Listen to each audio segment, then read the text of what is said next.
अगर हिंदुस्तान की लोकसभा में अगर आपके 10 से 15 एमपी होते, सोचो, तस्वुर की दुनिया में आपको लेकर जा रहा हूं, अगर 10 से 15 मुस्लिम एमपी होते तो हिंदुस्तान की पार्लियामेंट में असदुद्दीन ओवैसी अकेला महसूस नहीं करता अपने आप को। नहमदुहु व नसल्ली अला रसूलिल करीम, अम्मा बाद, औज़ु बिल्लाहि मिनश शैतानिर रजीम, बिस्मिल्लाहिर रहमानिर रहीम, रब्बिश्रह ली सदरी व यस्सिर ली अमरी वाहलुल उक़दतम मिन लिसानी यफ़क़हू क़ौली। सदक़ल्लाहुल अज़ीम।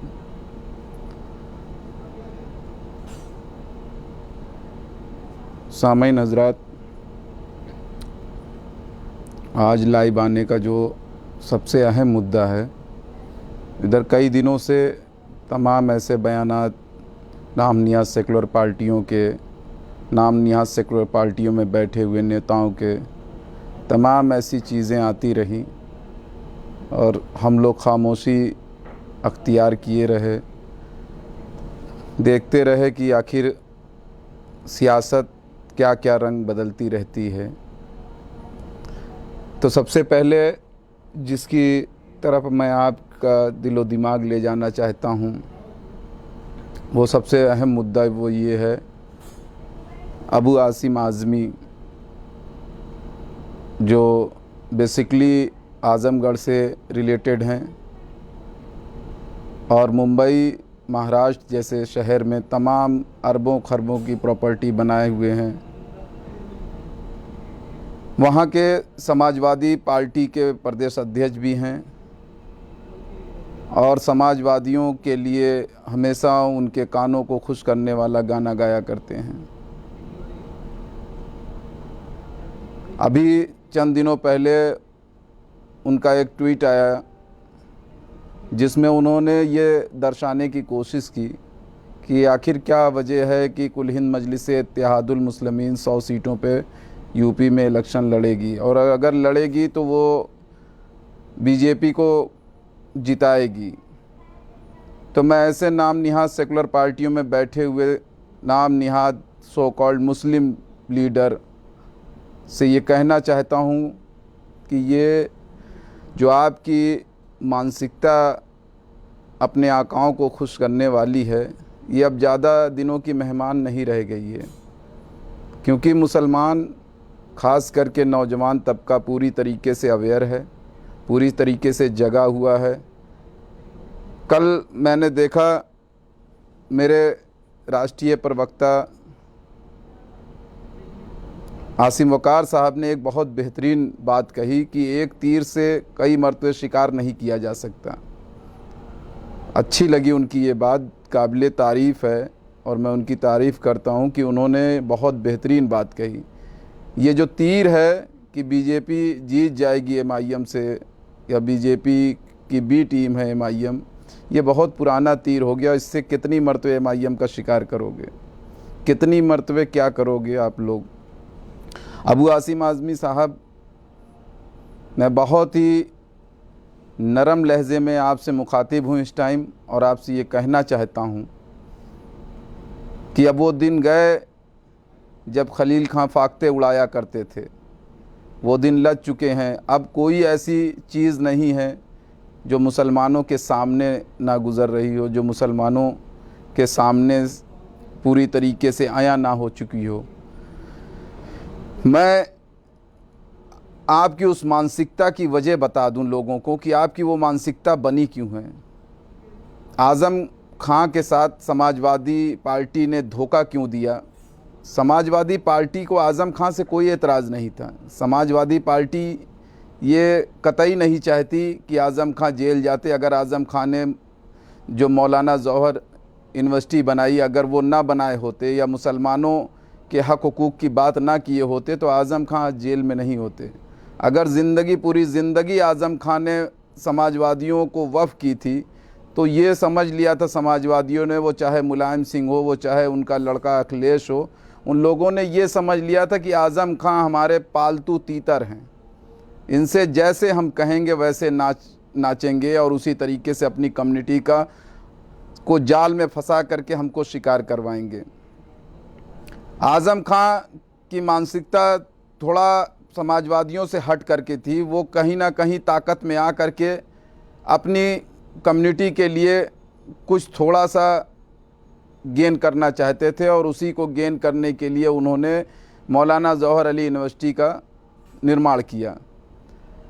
मौलाना जौहर अली यूनिवर्सिटी जब बनी तो वो समाजवादियों के कार्यकाल में बनी। उस टाइम समाजवादी अगर आज़म खां को जेल भेजने की कोशिश करते तो मुसलमान फ़ौरन का फ़ौरन नाराज़ हो जाता और फ़ौरन का फ़ौरन मुसलमान ये कह देता कि समाजवादी मुस्लिम विरोधी है। तो समाजवादी के अखिलेश यादव ने क्या किया कि अखिलेश यादव ने कान को सीधा ना पकड़ करके हाथ को घुमा करके आज़म खां को जेल बीजेपी के ज़रिए भेज दिया गया। और जब आज़म खां उनका पूरा परिवार जेल चला गया तो आज़म खां के लिए कोई समाजवादी का नाम निहाज सेकुलर लीडर खड़ा नहीं हुआ, क्योंकि उनके आका का ये इंटरनल संदेश था, ये इंटरनल एजेंडा था कि आज़म खां के फेवर में कोई बात नहीं की जाएगी। अब आज़म खां चूँकि मुस्लिम जो एक चेहरा था मुस्लिम कम्युनिटी का वो रहा नहीं, तो इस वजह से आज़म खां की जगह पर इंपोर्ट किया गया अबू आसिम आज़मी को। अबू आसिम आज़मी को इंपोर्ट करके महाराष्ट्र से उत्तर प्रदेश लाया गया कि ये मुसलमानों को जाल में फांसेंगे और हमको एक मुश्त वोट दिलाएंगे। आज़म खां की जगह पे ये चेहरा उतारा गया उत्तर प्रदेश। नाम निहाज सेकुलर पार्टियों के जब एजेंडे देखेंगे तो वो ऐसे तीतरों को पाले रहते हैं, ऐसे पालतू तीतर उनके पास होते हैं। जैसे आप देख रहे होंगे कांग्रेस में वो एक जो गवैया है इमरान प्रतापगढ़ी, उसको पाले हुए हैं। अभी चंद दिनों पहले समाजवादी में एक और मुशायरा करने वाला जो है साजिद नाम का कोई है, पूरा नाम मुझको नहीं मालूम, उसको ले आए हुए हैं। तो ये नाम निहाज सेकुलर पार्टियां इसी तरीके से मुसलमानों की वोट को गेन करने के लिए, प्राप्त करने के लिए इस तरीके का एजेंडा इंटरनल रखते हैं। तो मैं आपसे यही कहता हूँ मेरे भाइयों, मेरी कम्युनिटी के लोगों, क्या मुसलमान को हक नहीं है उत्तर प्रदेश में अपना हक हुकूक हासिल करने का? क्या मुसलमान इस चीज़ की सोच नहीं रख सकता कि हमारी कम्युनिटी को, हमारे आने वाली नस्लों को भी उसका जायज़ मकाम मिले? क्या मुसलमान की ये सोच नहीं हो सकती? 4% वाले को डिप्टी सीएम बनाया जा सकता है, 7% वाला सीएम बन सकता है, 9% वाला, 11% वाला सीएम बन सकता है, आखिर 20% वाला क्यों नहीं बन सकता? क्या ऐसी वजह है? कोई ना कोई तो ऐसी वजह होगी जिसकी वजह से 20% वाला सीएम, क्योंकि हमारी सोच को जंग लग चुका है, हमारी सोच को ये नाम निहाज सो कॉल्ड मुस्लिम लीडर, जबकि ये लीडर नहीं है, ये डीलर हैं, इन्होंने हमारी सोच को उसी तरीके से बना रखा है जो आज भी हम नहीं सोच पा रहे हैं। आज भी हम वही पका हुआ आम खाने के चक्कर में अपनी मेहनत से, अपने हौसले से, अपने अज़्म से, अपनी सलाहियत से बना करके उसको खाना नहीं चाहते। ख़ास करके मैं उन बुज़ुर्गों से कहना चाहता हूं जो 72 सालों से नाम निहाज सेकुलर पार्टियों को वोट देते आए। कांग्रेस के दौरे इक़्तिदार में मुसलमानों के साथ जो मज़ालिम ढाए गए, जिस तरीके से बर्बरियत की गई, जिस तरीके से कागजी खेल खेला गया, वो किसी से अब छिपा नहीं है।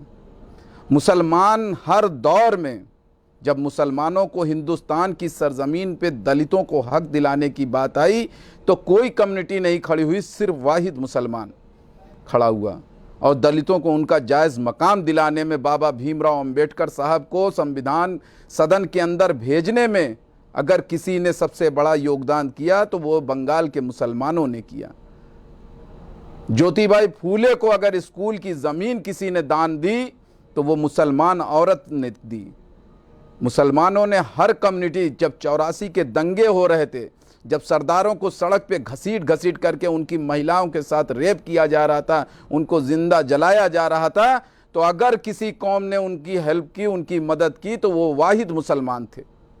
मुसलमान चूँकि वो कौम है जिसको अल्लाह दुनिया में लाया ही इसीलिए है कि वो मजलूमों के हक हुकूक की लड़ाई लड़ें। आज वही बैरिस्टर हाजी असदुद्दीन ओवैसी, वही खून मजलूमों की लड़ाई के लिए हर जगह जा रहा है, हर जगह खड़ा हो रहा है। और हमारी ही कम्युनिटी के लोग, ऐसे लोगों पे के ऊपर घिन आती है, शर्म आती है जो 5 वक्त के नमाजी और तहज्जुद गुजार इंसान को बीजेपी की बी टीम और बीजेपी का एजेंट कहते हैं। ऐसे लोगों को चुल्लू भर पानी में डूब मरना चाहिए। ऐसे लोगों को अपने सिजरे से तलाश करना चाहिए कि वो किस सिजरे से आए हुए हैं और क्यों 5 वक्ता नमाजी और तहज्जुद गुजार इंसान के ऊपर इस तरीके का बोहतान, इस तरीके का इल्ज़ाम लगाते हैं। मेरे भाइयों, अभी भी वक्त है, अभी भी वक्त है कि हम समझ जाएं। हम लड़ाई लड़ रहे हैं, हम day by day, hours bye hours लड़ाई लड़ रहे हैं। मुझे शिकवा गिला आपसे है, उन लोगों से नहीं है मुझे, क्योंकि आपको तय करना है आज। अगर आज आप ये सो जाएंगे कि नहीं नहीं वो है ना, आप क्या करेंगे, मुतबादिल नहीं है हमारे पास, ठीक है, हराओ मोदी को। मैं नहीं कह रहा हूं कि मत हराओ मोदी को,